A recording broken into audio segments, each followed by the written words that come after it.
Alright, I'm gonna try to show you guys. I haven't planned a really perfect speech for this. I'm just gonna go ahead with it because I have a fitness blog that's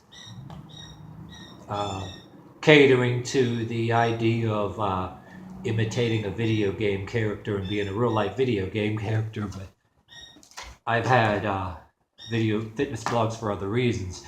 And I've been telling people too about using knee pads, the difference between me and your yoga on YouTube. Wonderful people. There are a lot of wonderful people on YouTube doing the yoga thing, but I'm not putting down the fancy plastic yoga mats and stuff, but I'm trying to tell you how mine's different and how it can work for you.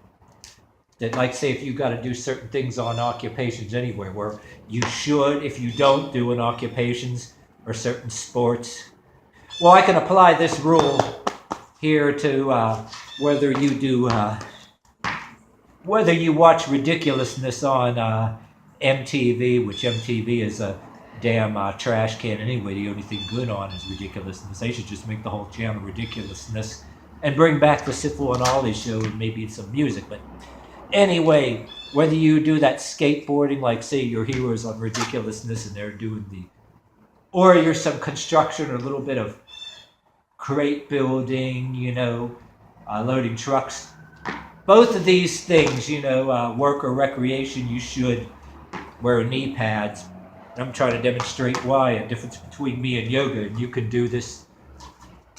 And they're trying in my area, because of my arrogance or my pride or whatever, they're trying to ban it because, matter of fact, people can come to a compromise and all that. It prevents injury, but in my line of work, it's to my advantage, and it could be your advantage too. You know what I mean?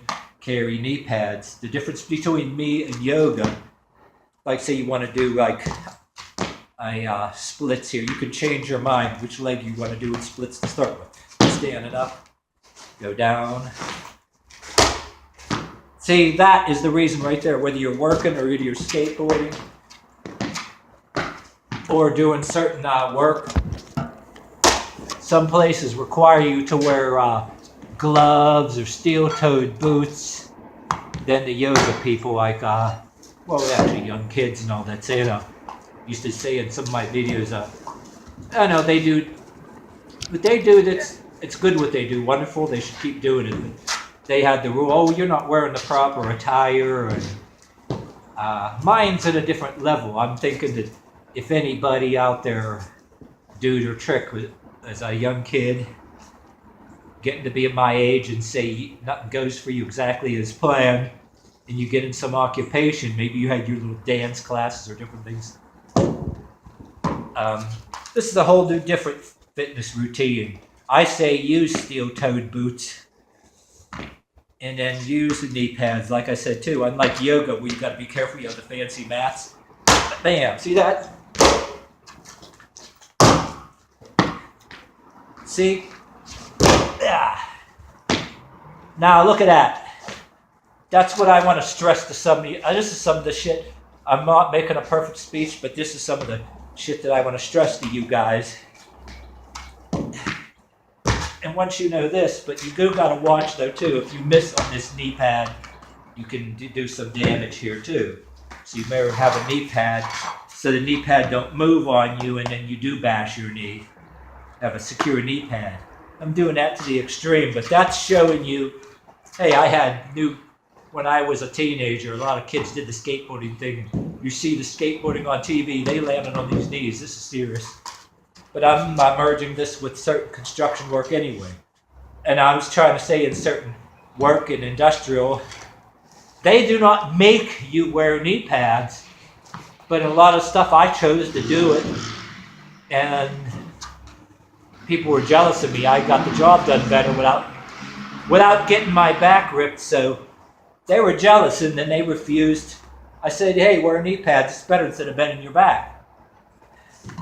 So in certain workplaces, including the place I got fired, which I don't, in this video, hey, I'll make fun of the old boss, but I don't wish death and hell on him or or wish death on them or any kind of a way.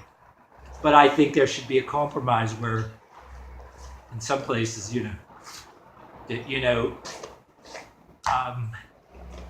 yeah, if you think you may need knee pads, it can be the difference between you getting your knees messed up. But then I'm talking about boots.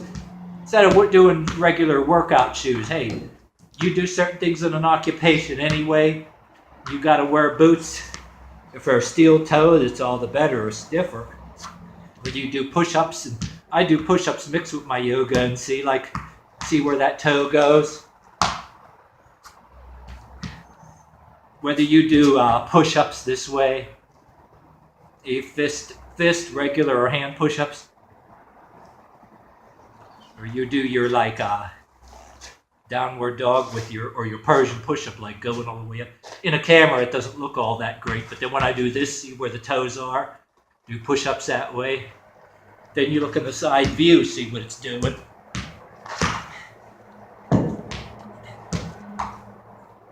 Sometimes I think military combat boots are too flexible. You want maybe soles that kind of, whether it's hunting boots or steel toe boots, you know what I mean? Because you got the advantage when you do a regular push-up or a push-up like this, you're getting more push to it. And then some of us, it's better off instead of standard push-ups if we're having trouble with our legs or everything too, to prevent that knock knee, or way you walk, encourage not just doing splits, but doing push-up this way. Going like that. But then on my stuff, I don't require you to be able to do a full split. That's just a bonus. But it's based on others kind of stuff that I observe and do.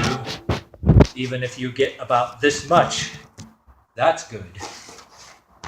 Then do push-ups with it. Since I'm wearing a leather jacket, jacket's going to move around. Unlike where I could be wearing a hoodie or wearing just tank shirt, be able to move my arms straight up and around, but go on one hand and bend into one side. There's will be a difference in that, but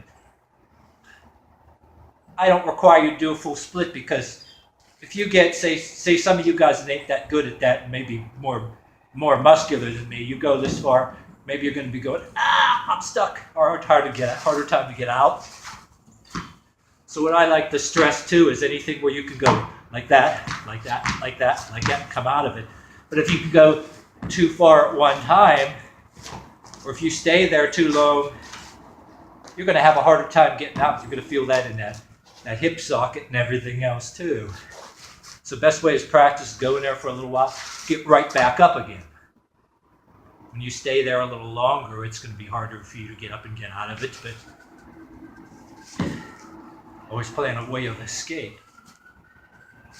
But what I was basically trying to show you here too is the reason why you want to have knee pads, unlike other people that, okay, let's talk about the front split. I want to do that more. See, that's what I originally wanted to stress, mostly for the front split. God damn them police sirens are, for God's sake. You hear that? Oh. Anyway. Okay, like say people go on yoga mats, how it's no-brainer. If you like to look at girls and you got your favorite yoga girls, or you got one yoga dude here and there that you want to learn from because you're a dude, you want to learn from a little bit of both. There's going to be that thing, because the former yoga thing, about doing a front split. But with knee pads like this, all I got to do, well, except you're some of these dancers that go on the floor and they slide into the split. But the rest of us, if we try to do that, this leg, with some of us, don't always go all the way back. And you don't want to force it, because you can actually fuck up that hip socket. So there's a lot of prerequisites exercise you should do first. But in a lot of cases, like some of you guys, you and me, that do construction truck driving, maybe you don't need to. All you it's contact with that toe there and contact with that knee pad. The biggest objective is, say, if you fall or you want to just the idea to be more confident, you can get down right like that easily. And then you can just change your mind just like that. I mean, it can be more tactical than yoga, you know what I mean? And then it should be courage. You can just go like that with one hand, just, oh, watch your knee pad doesn't move. Always be watching for that. Because there's always the part that end of that knee pad. Or you can land, what I was trying to demonstrate too, you could land too hard and kind of make your knee a little sore right through that pad. You know, these are, you can get way better grade knee pads than these. You can pay like a lot of damn money for them, whether it's for construction work or get your cheap ones for biking and skateboarding. But you should always have them handy when, unlike everybody else's exercises routine, you got to work some kind of job once in a while. Companies go beyond the call. Wear the fucking knee pads, because don't wait until you have to actually get some workman's comp or something. And if you're not faking it, it's not a joke. You have to have something surgically redone in your knees, and you're never right. Knees are a little more valuable there. You take the extra stance and do it. Then in my case, I can do my like yoga-like routine, whatever the fuck you want to call it, on any terrain, which I already demonstrated. So, I think the knee pads are a good idea, because then we're gonna go into shit like this. But I also didn't bring out my certain kinds of construction gloves, like knuckle buster work gloves that you can use. But then at the same, like I did some training with gloves, but I'll go bare fist for the demonstration. This has a variety of purposes, you know, rolled all in one. And I could go like this, or like this. Damn it, this gets kind of dark there each time I move. This doesn't approximate the light very well. But let me get a little closer so you see. Like that. See, now it gets, I don't know why, every time I go in the camera with this camera, it kind of goes a little bit dark. And I can go ahead and do this, that.